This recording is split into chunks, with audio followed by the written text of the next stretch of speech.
আর কবিগুরুর আর একটা কথাও মনে পড়ছে, বাদর দিনের প্রথম কদম ফুল। হ্যাঁ, এই বর্ষা কিন্তু একটা প্রেমের মাস, একটা সৃষ্টিশীল মানুষের মাস। কারণ বর্ষা কিন্তু অনেক কিছু সৃষ্টি করে, সাহিত্য থেকে শুরু করে আরো অনেক কিছু। কিন্তু মনই যদি ঠিক না থাকে, সাংসারিক পরিকাঠামো যদি ঠিক না থাকে, তাহলে কিন্তু এসব কিছুই মিথ্যে হয়ে যায়। বলুন না, ঘটনার ঘন ঘটায় কিভাবে দিন চলে যাচ্ছে। সমস্যায় আমরা প্রত্যেকে কম বেশি জড়িয়ে আছি, আর সমস্যার দমকা হাওয়ায় কিন্তু ক্যালেন্ডারের পাতা উড়ে যাচ্ছে। উড়তে উড়তে উড়তে উড়তে কোন দিন দেখা গেল 1 বছর কেটে গেল, 2 বছর কেটে গেল, আমরা কিন্তু আরো সমস্যায় জড়িয়ে গেলাম। তা সেটা নিয়ে ঘাবড়ানোর কিছু নেই। সমস্যা আগেও ছিল, আজও আছে, আগামী দিনেও থাকবে, এবং সমস্যাকে আমাদের কাটিয়ে উঠতে হবে। আর কাটিয়ে ওঠার জন্য আমরা যে মানুষটির কাছে যেতে পারি, যে মানুষটির কাছে সঠিক রিমেডি আমরা পেতে পারি, সে যেভাবেই হোক, তিনি হলেন কিন্তু বাবা শ্রী দেবদাসজি মহারাজ। যথারীতি আমাদের স্টুডিও আজকে উনি অলঙ্কৃত করেছেন তার মহামূল্য সময় দিয়ে। এবং আপনারা তো জানেন, প্রচুর প্রচুর সচেতন, সপ্রতিভ, সুশিক্ষিত, শ্রদ্ধেয় মানুষরা ভারতবর্ষ এবং ভারতবর্ষের বাইরেও ওনার ভক্ত এবং শিষ্যরূপে বিরাজ করছেন। তার উপস্থিতি, তার অবয়ব, তার মধুর বাণী, তার বাচন, তার বিচক্ষণতা, এই সব কিছুর গুণফলই কিন্তু তিনি। এবং যে 3টি বিষয়, জ্যোতিষশাস্ত্র, বাস্তুশাস্ত্র এবং সংখ্যাতত্ত্বের উপর তিনি স্বচ্ছন্দ বিহার করেন, খুব কম মানুষের মধ্যেই তা কিন্তু দেখা যায়। জানেন, একদিন আমি ওনাকে প্রশ্ন রেখেছিলাম এরকমই অনুষ্ঠান করতে আসার আগে, যে আপনি নিজেকে কি মনে করেন, কি বলতে ভালোবাসেন। উনি বলেছিলেন, আর্যবাবু, আমি নিজেকে ভাঙা ঘরের ঘরামি বলি। তা আমি তো শুনে স্তম্ভিত হয়ে গেছিলাম। ভাঙা ঘরের ঘরামি মানে? বলে, হ্যাঁ, আমার তো কাজ ভাঙা ঘরগুলোকে জোড়া দেয়া। ভাতৃবিরোধ, সাংসারিক অশান্তি, দাম্পত্য কলহে যখন ঘর ভেঙে যায়, সেই ঘর আমি জোড়া লাগানোর কাজ করে যাই, এবং আমার পুরো জীবনটাই কিন্তু আমি এই কাজ করে যেতে চাই। আমি অসম্ভব অসম্ভব আনন্দিত হয়েছিলাম তার এই কথা শুনে। এবং আমি বলেছিলাম, তাহলে আপনাকে আমি এ বলেই অভিহিত করতে পারি যে আপনি একজন ভিক্ষুক। কারণ আমি দেখেছি আজও আপনি আধ্যাত্ম মার্গের উপর জ্ঞান ভিক্ষা করে চলেছেন। শুনে উনিও খুশি হয়েছিলেন। তো এহেন মানুষকে আমরা পেয়েছি যথারীতি। আজকেও আপনাদের প্রচুর চিঠি, প্রচুর SMS আসছে। আমরা তার মধ্যে থেকেই চেষ্টা করছি যে একটা অনুষ্ঠানে যতটা সম্ভব উত্তর দেওয়ার। যাদের উত্তর দেওয়া যাচ্ছে না এই অনুষ্ঠানে, হয়তো একটু বিলম্ব হচ্ছে, তারাও আমাদের সঙ্গে থাকুন। নিশ্চয়ই আপনার প্রেরিত চিঠি বা SMS-এর উত্তর আপনারা পাবেন, যেরকমভাবে পেয়ে এসছেন বিগত দিনে লক্ষ লক্ষ মানুষ। আসুন আমরা ওনাকে স্টুডিওতে স্বাগত জানিয়ে শুরু করছি আজকের অনুষ্ঠান, সমস্যা এবং সমাধান। নমস্কার।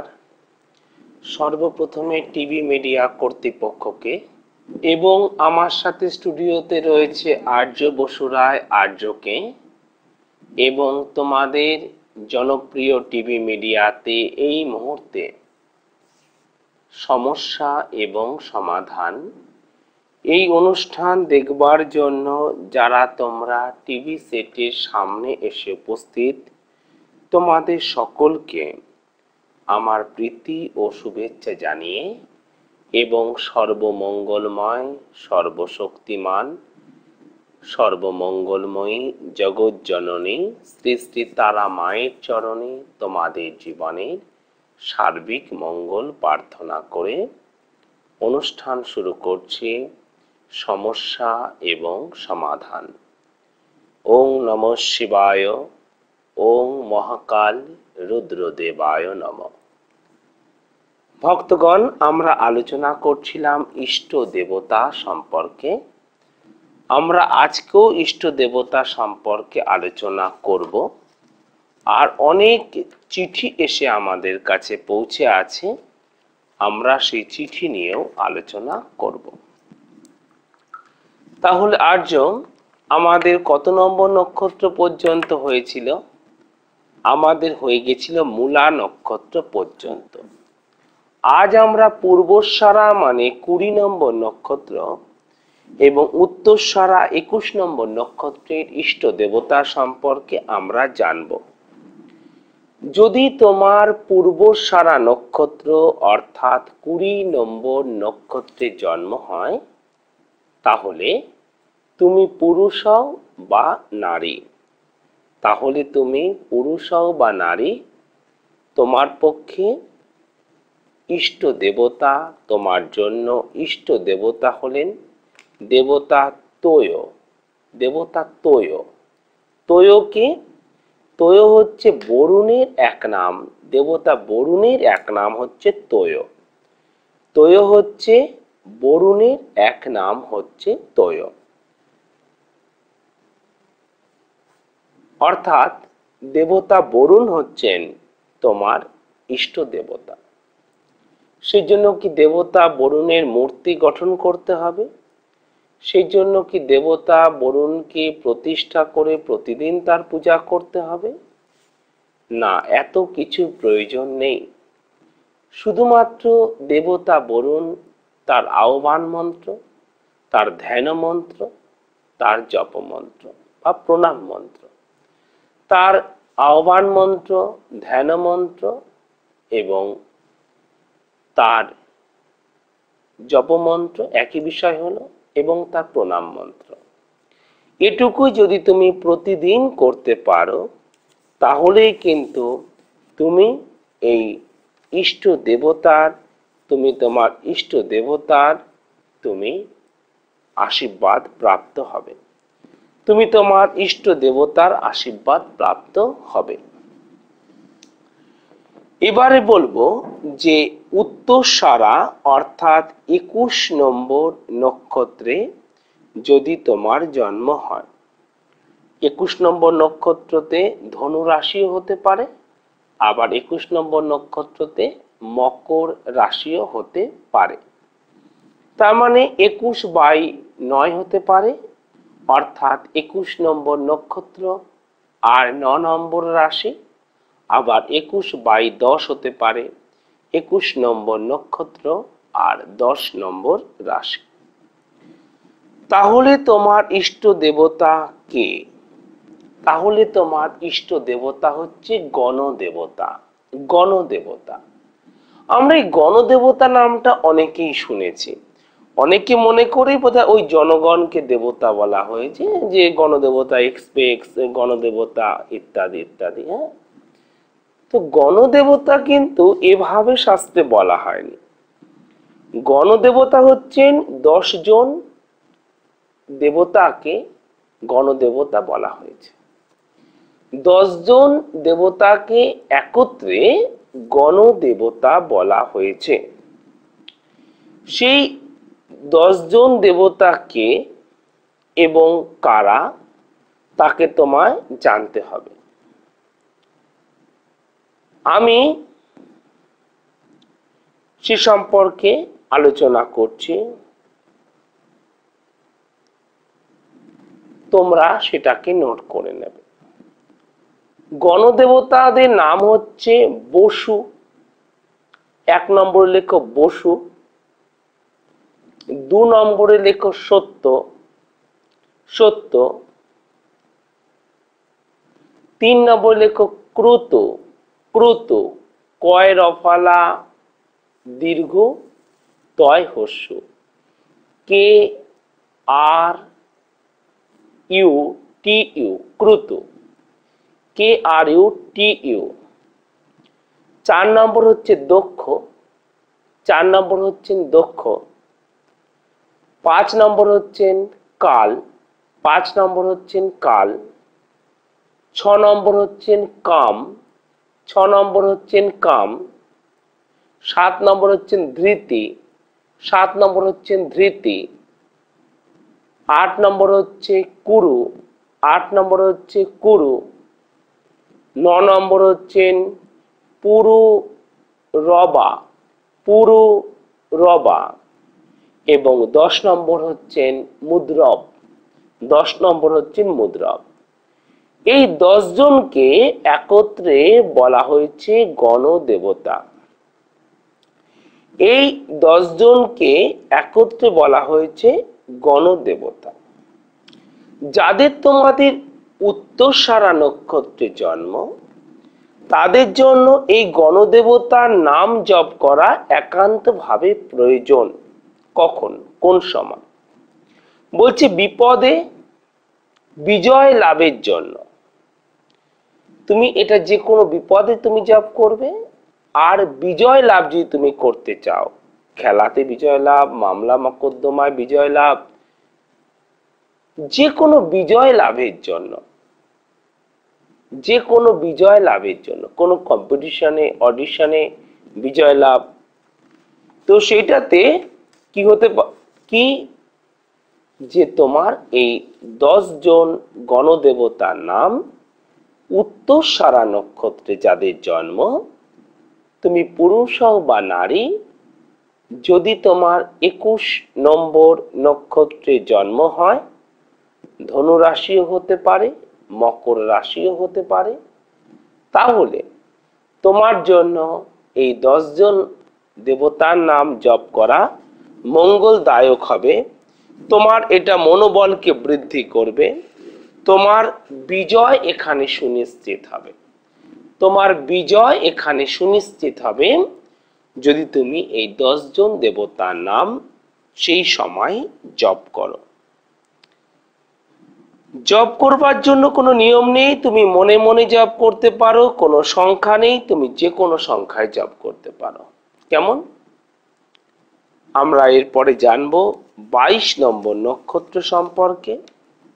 আমরা জানবো 22 নম্বর নক্ষত্র সম্পর্কে, যে 22 নম্বর নক্ষত্র হচ্ছেন সরস্বতীর জন্ম নক্ষত্র। শ্রবণা হচ্ছে দেবী সরস্বতীর জন্ম নক্ষত্র। আমরা জানবো সে বিষয়ে। তার আগে দেখব কি চিঠি বা SMS কি আছে। যথারীতি আমরা কয়েকটি কার্যক্রমে ইষ্ট দেবতা নিয়ে আলোচনা শুনছি। আজও আমরা শুনছি পূর্বসরা নক্ষত্রের ইষ্ট দেবতা নিয়ে আলোচনা, ধর্মীয় আলোচনা বা বাবা শ্রী দেবদাসজি মহারাজের শ্রীমুখ থেকে।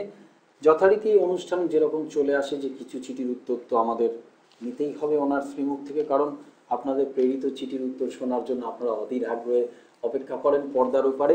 সেরকমই একজন সমস্যাদায়ক মা, ওনার নাম প্রকাশ করেননি, ওনার পুত্রকে নিয়ে উনি চিন্তায় আছেন। তা কোনো মায়ের চিঠি এলে তো প্রথমেই আমি সেগুলোকে বেছে নিই। সুতরাং সেই হিসেবে মায়ের এরকমই একজন মায়ের তার পুত্রের বিষয় জানতে চেয়েছেন, লিখেছেন, মাননীয় শ্রী দেবদাসজি মহাশয়, আপনাকে সশ্রদ্ধ প্রণাম জানাই। আপনার অনুষ্ঠান আমি নিয়মিত দেখি, মনে বেশ শান্তি পাই। আমি একজন বয়স্কা মহিলা। বাবা, আমার জীবনে অনেক বিপর্যয় ঘটে গেছে, তাকে অদৃষ্ট বলে মেনে নিয়ে চলছি। বর্তমানে আমার একমাত্র পুত্রকে নানা সমস্যার সম্মুখীন হতে চলছে, মায়ের দুর্ভাগ্য হয়তো সন্তানকেও ছাড়ে না, এটাই নিয়ম। আপনি অনেক জ্ঞানী, আমাকে দয়া করে সমাধান করে দিন। কিছু পারিবারিক কারণে কিছু পুত্রের নিজস্ব জন্মছকের দোষে ওকে বিবাহ দেয়া যাচ্ছে না। ও একজন কম্পিউটার সায়েন্সের শিক্ষক। সকলে বলেন যে ওর গুণগত মান অনুসারে ও প্রাপ্য পায় না, সামান্য বেতন পায়। বর্তমানে সে শিক্ষা বাড়াতে তৎপর হয়ে উঠে পড়ে লেগেছে। সে উচ্চ বিদ্যা অর্জন করেছে, MCA করেছে, অর্থাৎ মাস্টার অফ কম্পিউটার অ্যাপ্লিকেশন সে করেছে।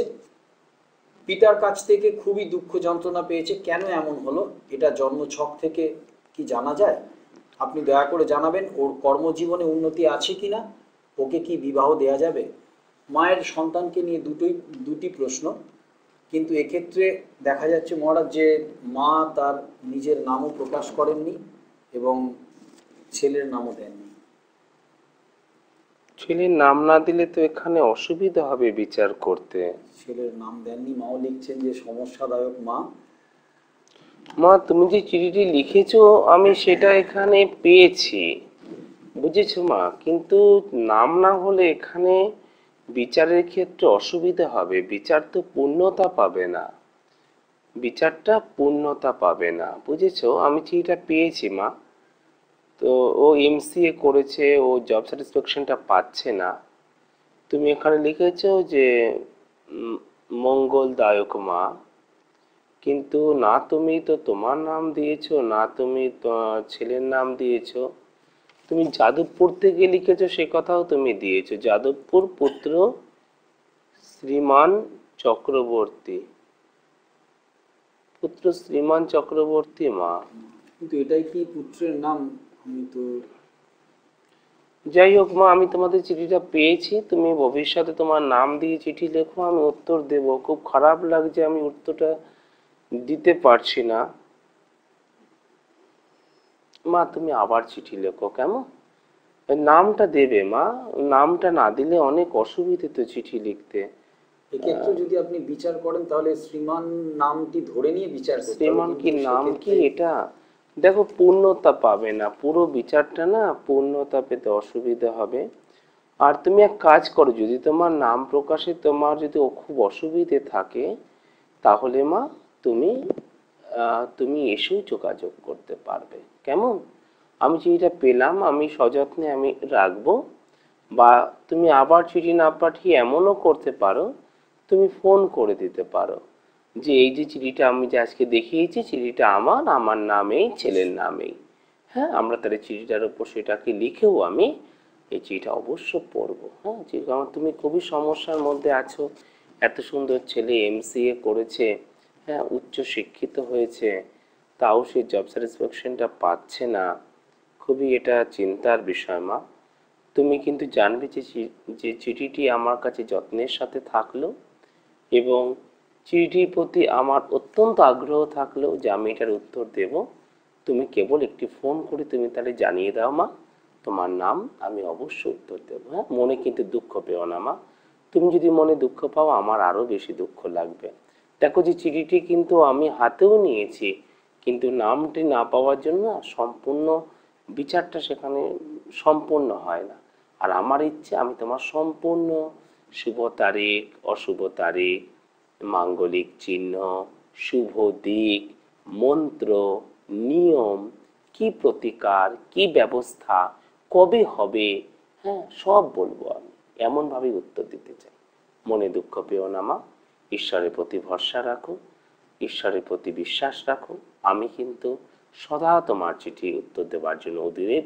তুমি শুধু একটি ফোন কল করো, করে তুমি আমাদেরকে তুমি জানিয়ে দাও এই চিঠি কি নাম, আমি উত্তর দেব। চিঠিটি আমার কাছে সযত্নে থাকলো কেমন। তাহলে কি আমরা পরবর্তী হ্যাঁ, চিঠিতে চলে পরবর্তী যাব? কি চিঠি আছে দেখো। আপনি চিন্তা করবেন না, আপনার একজন সুযোগ্য পুত্র হিসেবে আপনাকে বলতে পারি যে আমরা চাই সবসময় যে আপনি সমস্যা থেকে মুক্ত পান, আপনার পুত্রের ভবিষ্যৎ জীবন আরও ভালো হোক। মহারাজ যেরকমভাবে বললেন আপনি দয়া করে সেই পদ্ধতি যদি অবলম্বন করেন তাহলে সকলের পক্ষেই সুবিধা হয়। পরবর্তী চিঠিটি পাঠিয়েছেন দেবব্রত মুখার্জি, সরসুনা, কলকাতা থেকে। উনি লিখছেন, শ্রদ্ধেয় শ্রী দেবদাসজি মহারাজ, পত্রে আমার সশ্রদ্ধ প্রণাম গ্রহণ করবেন। আমি আপনার একজন গুণমুগ্ধ শ্রোতা এবং একান্ত ভক্ত। আপনার সুপরামর্শ এবং ধর্মীয় ভাষণ আমাকে মন্ত্রমুগ্ধ করে রাখে। এরকম লেখা কিন্তু প্রচুর প্রচুর মানুষ লিখেছেন, এবং একথা তো বলেওছি যে এটা কিন্তু প্রতিফলিত সত্য। মনে হয় আরও অনেক অনেক কথা আপনার মুখ থেকে শুনতে পারলে ভালো হতো। যাই হোক, আমি আমার পুত্রের বিষয়ে আপনার সুপরামর্শ চাই। পুত্রের নাম দেবনঞ্জন মুখার্জি, জন্ম তারিখ 5/7/1990। 5 জুলাই 1990। জুলাই 1990। সময় বেলা 12টা 6 মিনিট, দুপুরবেলা 12টা 6 মিনিট। জন্মস্থান কলকাতা। কলকাতা। ওনার জিজ্ঞাসা হচ্ছে পুত্রের শিক্ষা জীবন, পুত্রের চাকুরি, শরীর ও বিবাহ। শিক্ষা জীবন এবং চাকরি এবং স্বাস্থ্য এবং বিবাহ। শিক্ষা, চাকরি, স্বাস্থ্য এবং বিবাহ। সরকারি চাকরি হবে কিনা।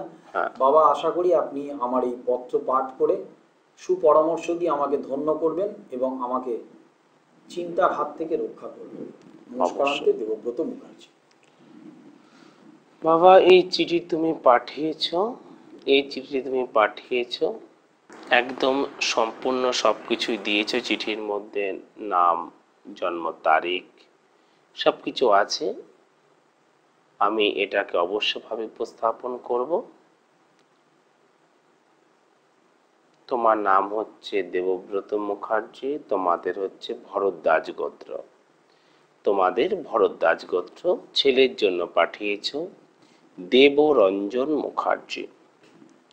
দেবরঞ্জনের জন্য তুমি পাঠিয়েছো তোমাদের ভরদ্বাজ গোত্র। 5th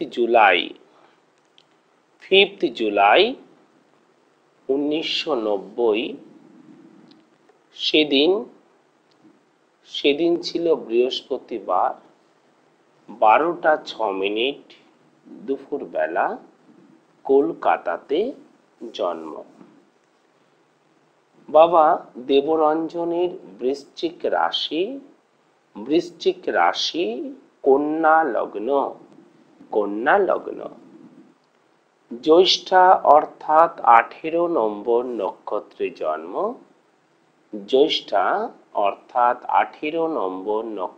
জন্ম। শুক্লপক্ষের ত্রয়োদশী তিথিতে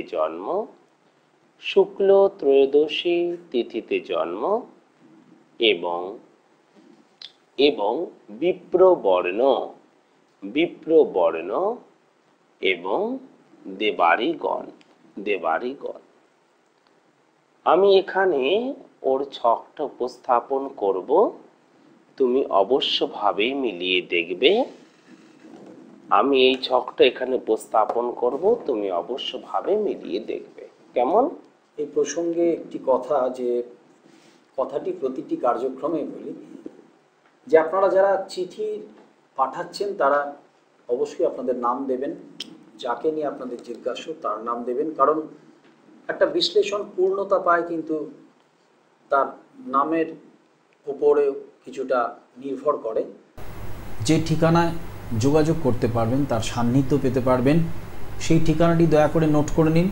প্রয়াস অ্যাপার্টমেন্ট, 3 নম্বর বাঘাযতীন রোড, প্রয়াস অ্যাপার্টমেন্ট, 3 নম্বর বাঘাযতীন রোড, শিলিগুড়ি কোর্ট মোড় থেকে হাঁটা পথে ঠিক 3 মিনিট।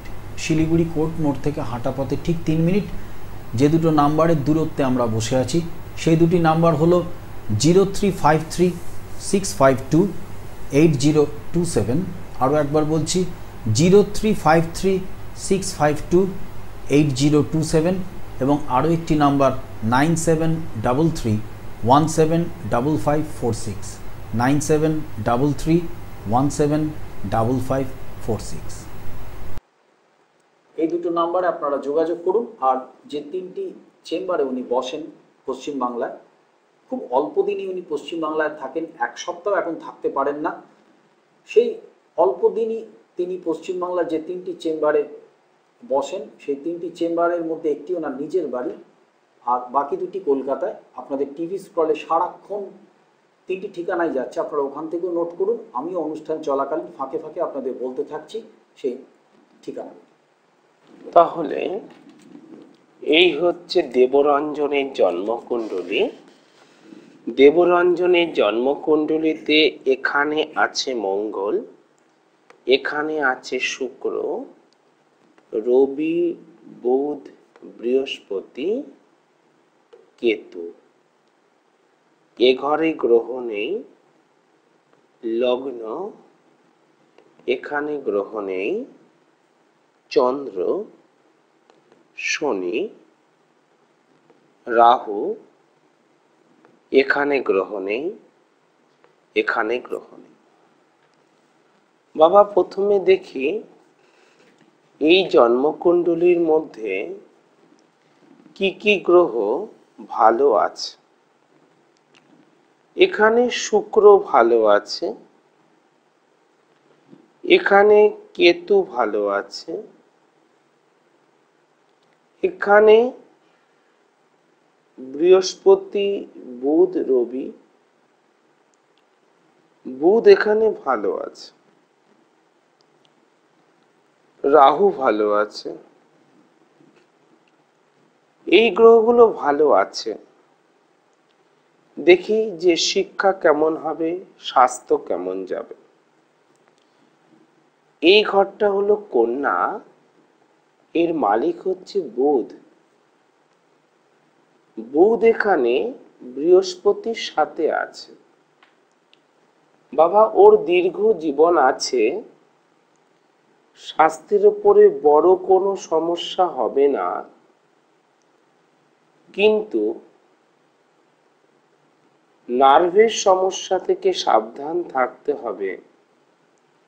27 বছর 9 মাস বয়স পর্যন্ত, 27 বছর 9 মাস বয়স পর্যন্ত নার্ভের বিষয়ে বা স্নায়ুতন্ত্রের বিষয়ে সাবধান থাকতে হবে। নার্ভের কোনো প্রবলেম দেখা দেওয়া স্বাভাবিক।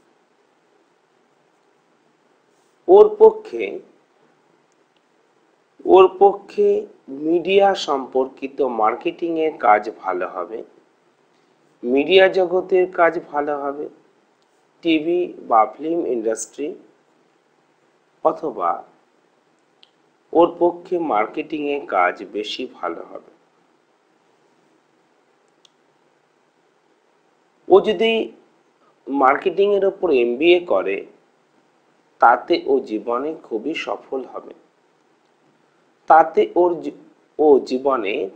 সফল হবে, এখানে একটা ফেমাস যোগ সৃষ্টি হয়েছে, শুক্র আর চন্দ্র।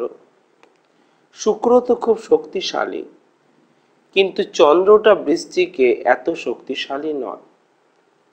তাই ফেমাস যোগটা সম্পূর্ণভাবে অ্যাক্টিভেট হতে পারছে না, কারণ এখানে চন্দ্রটা সম্পূর্ণ শক্তিশালী নয়।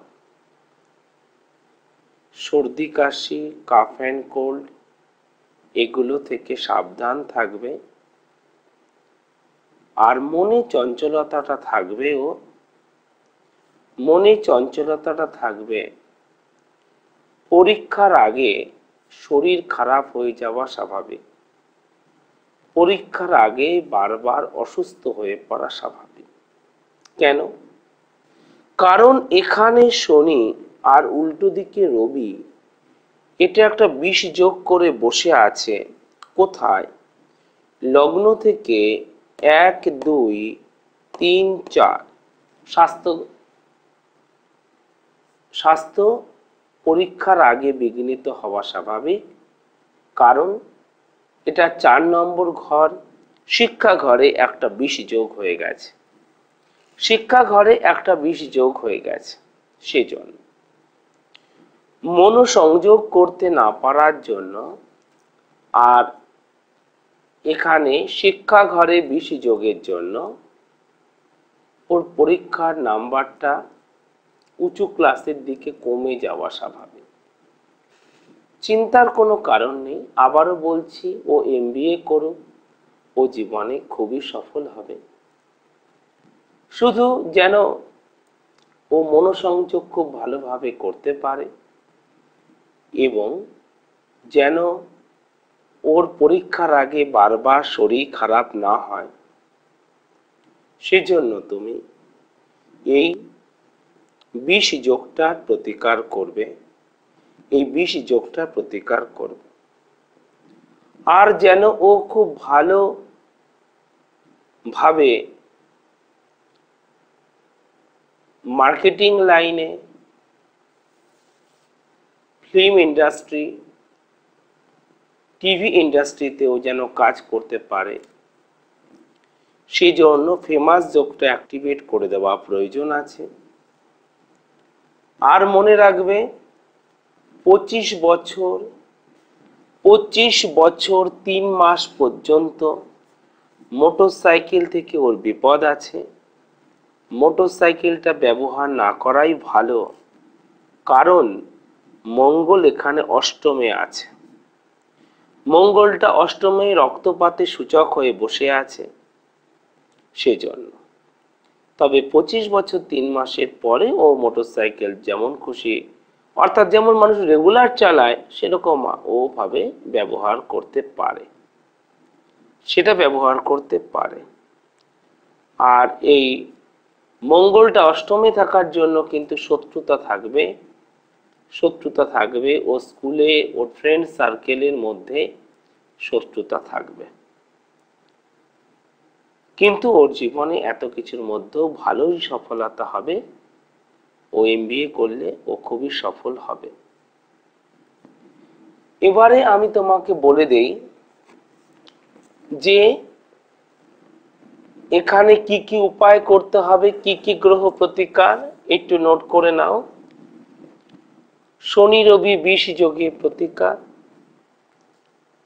শনি রবি 20 যোগে প্রতিকার, অষ্টমস্ত মঙ্গল বা অষ্টমে মঙ্গল, মঙ্গল দোষ বা ভৌম দোষের প্রতিকার, মঙ্গল দোষ বা ভৌম দোষের প্রতিকার। আর চন্দ্র এখানে দুর্বল হয়ে গেছে, তাই ফেমাস যোগটা অ্যাক্টিভেট নয়, এখানে ফেমাস যোগটাকে অ্যাক্টিভেট করতে হবে। ভালো আছে কি?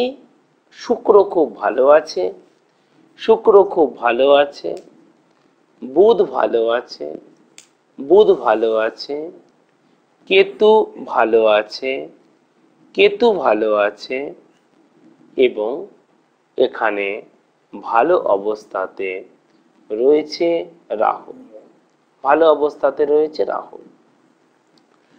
আমি ওর জন্য একটা মন্ত্র বলে দিচ্ছি উপনিষদ থেকে।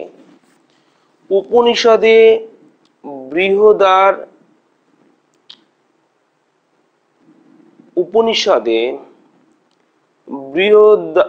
বৃহদারণ্য কোপনিষদ খিলকাণ্ডের প্রথম ব্রাহ্মণ। আমি এই স্থান থেকে ওর জন্য একটা মন্ত্র আমি বলছি, এই মন্ত্রটা অবশ্যভাবেই ও জপ করবে। দেবরঞ্জন, ও যদি জপ করতে না পারে ওর হয়ে তোমরা জপ করবে। 108 বার করবে।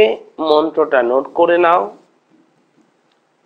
ওম ওম পূর্ণমদ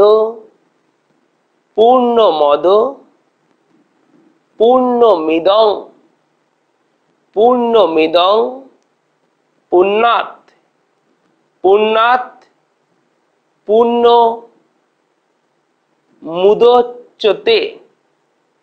মুদচ্যতে। এবার নিচে লেখো পুণ্যস্য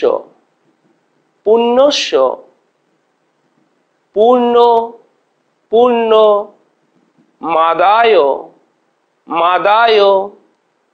পূর্ণ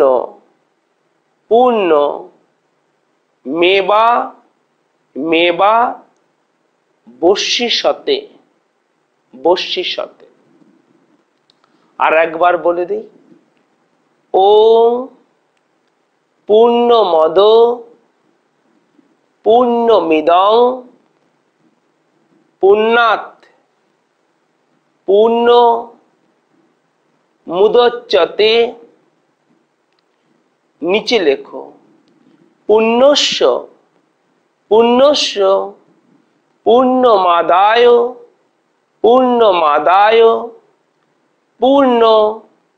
পূর্ণ মেবা বর্ষিষ্যতে। এই মন্ত্রটা 108 বার যে কোনো সময় জপ করবে। ওর পক্ষে চাকরি বেশি ভালো হবে না ব্যবসা বেশি ভালো হবে? ওর পক্ষে চাকরি বেশি ভালো হবে। 24 বছর 6 মাস বয়স থেকে ওর চাকরি যোগ শুরু। 24 বছর 6 মাস বয়স থেকে চাকরি যোগ শুরু। বিবাহ দেরিতে হবে। কেন দেরিতে হবে বলে দিচ্ছে, কারণ ওর সপ্তম পতি হচ্ছে এখানে বৃহস্পতি। 1 2 3 4 5 6 7, সপ্তম ঘর মিন, সপ্তম প্রতি বৃহস্পতিকে শনি দৃষ্টি দিয়ে দিয়েছে। 1 2 3 4 5 6 7, সুতরাং 33 বছর 2 মাসের আগে বিয়ে হবে না। 33 বছর 2 মাসের আগে বিয়ে হবে না। 33 বছর 3 মাস থেকে বিয়ের যোগ শুরু। 33 বছর 3 মাস যখন ওর বয়স হবে তখন থেকে বিয়ের যোগ শুরু হবে। জীবনে প্রতিষ্ঠা পাবে, একটু দেরিতে পাবে, অর্থাৎ 36 বছর 7 মাস বয়সে জীবনে ভালো প্রতিষ্ঠা পাবে। 36 বছর 7 মাস বয়সে জীবনে ভালো প্রতিষ্ঠা পাবে। নিজের অর্থ করিতে জমি বাড়ি ইত্যাদি সবই করতে পারবে। নিজের অর্থ করিতে জমি বাড়ি সবই করতে পারবে।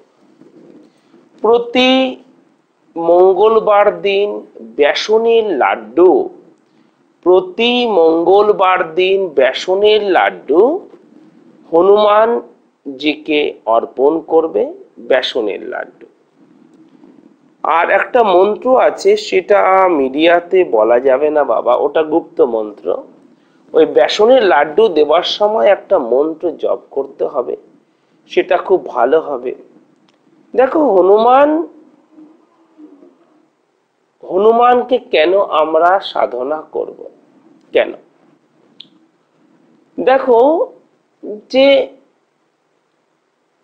দুনিয়ার এই পুরো পৃথিবীর শুধু নয়, পুরো গ্যালাক্সির, পুরো ইউনিভার্স, পুরো ব্রহ্মাণ্ডের ভার কার ওপর?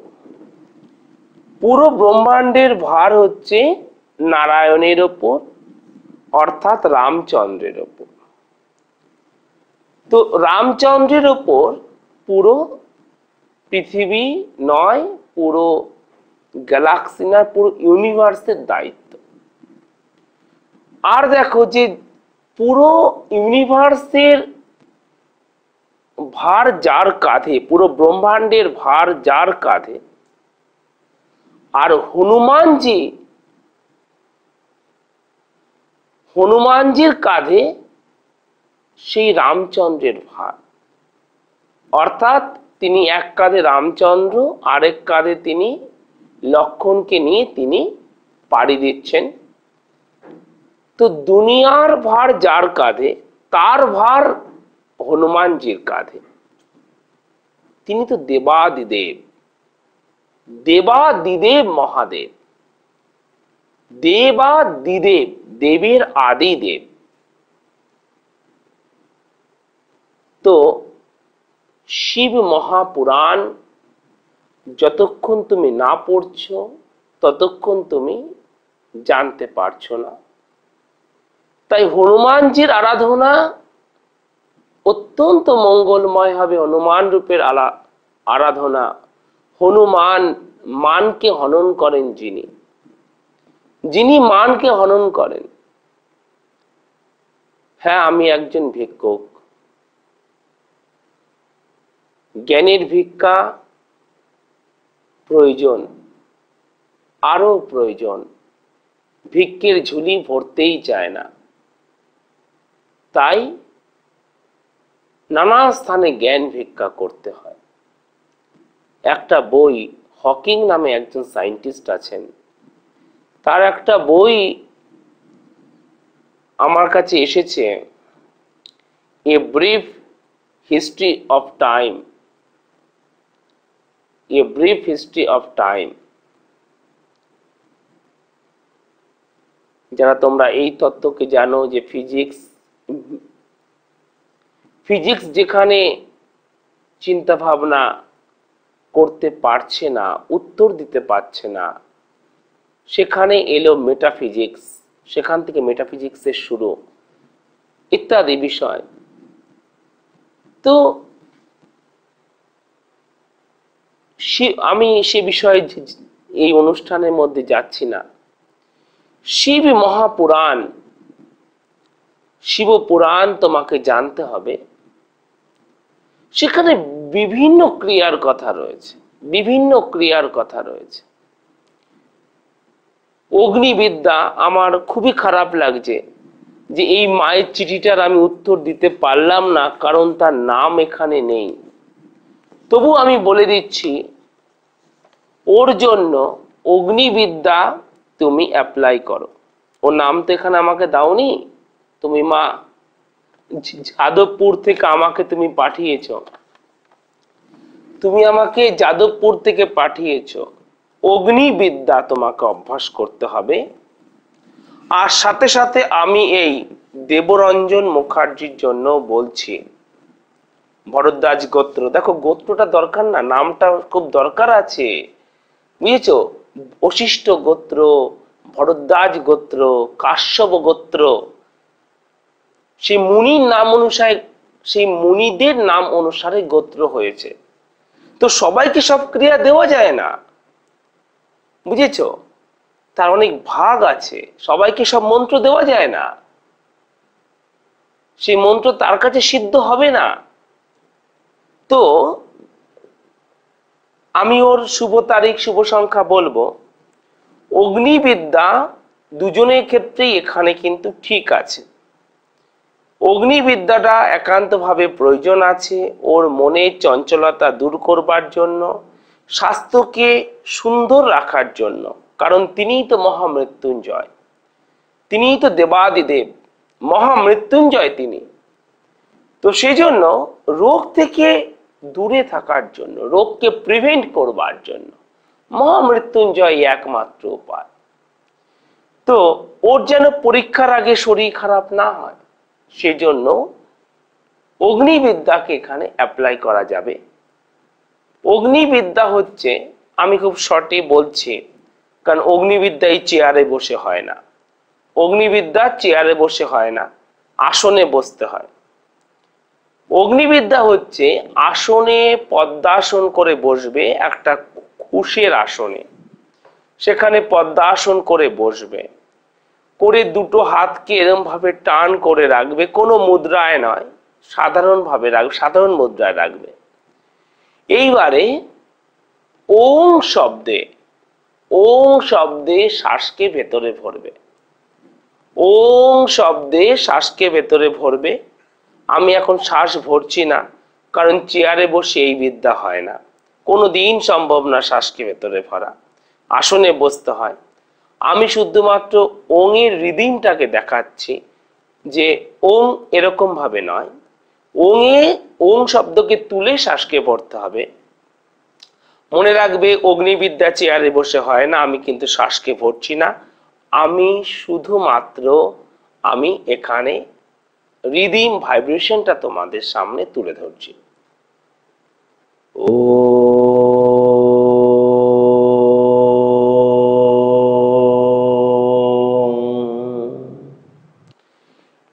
আরো বড় করে, আরো বড় করে ওংকে, ওং শব্দের মাধ্যমে শ্বাসকে ভরতে হবে।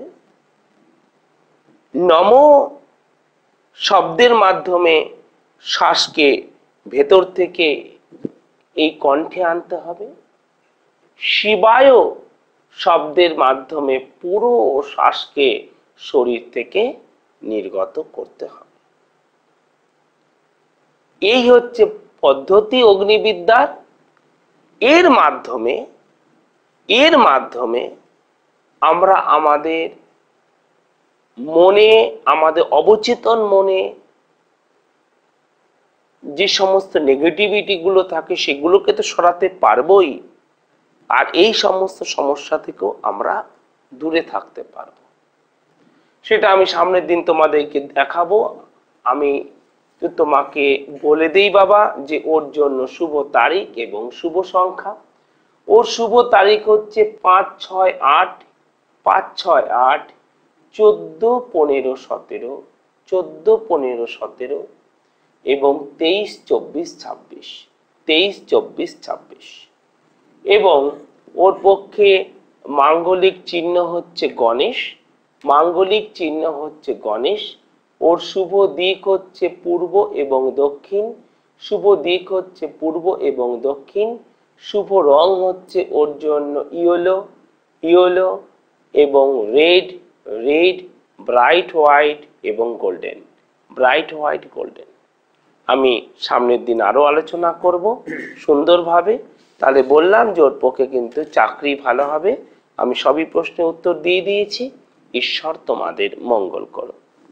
বেহালা সুরসুনা থেকে দেবাঞ্জন বাবু, আপনার ছেলে দেবরঞ্জনের প্রতিটি প্রশ্নের আপনি যথার্থ বিশ্লেষণ পেলেন।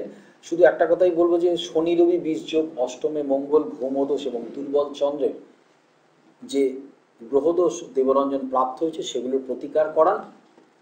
ওর সমস্ত বিষয় দেখবেন সাফল্য আপনি পাবেনই। এর জন্য অভিজ্ঞ কোনো অ্যাস্ট্রোপামিস্টের সঙ্গে যোগাযোগ করুন। আর যে সকল দর্শক বন্ধুরা আজকের অনুষ্ঠানের একদম শেষ পর্যায়ে বসে ভাবছেন যে কোথায় যোগাযোগ করবেন, শ্রীরামপুর ওনার নিজের বাড়িতে, শ্রীকৃষ্ণ গুরুকুল, 130 নেহেরু নগর, পোস্ট অফিস মাহে, শ্রীরামপুর, পিন নাম্বার 712-202। আপনাদের টিভি স্ক্রলে যাচ্ছে অ্যাড্রেসটি, এবং একমাত্র এই অ্যাড্রেসেই আপনারা শ্রীরামপুরে ওনার নিজের বাড়িতে আপনারা চিঠি পাঠান। ওনাকে আগামী সপ্তাহের জন্য আগাম অভ্যর্থনা জানিয়ে এবং আপনাদের ভালো থাকা এই কামনা নিয়ে আজকের অনুষ্ঠান শেষ করি। দেখা হবে আগামী সপ্তাহে ঠিক এই সময় এই দিনে। ওম নমঃ শিবায়।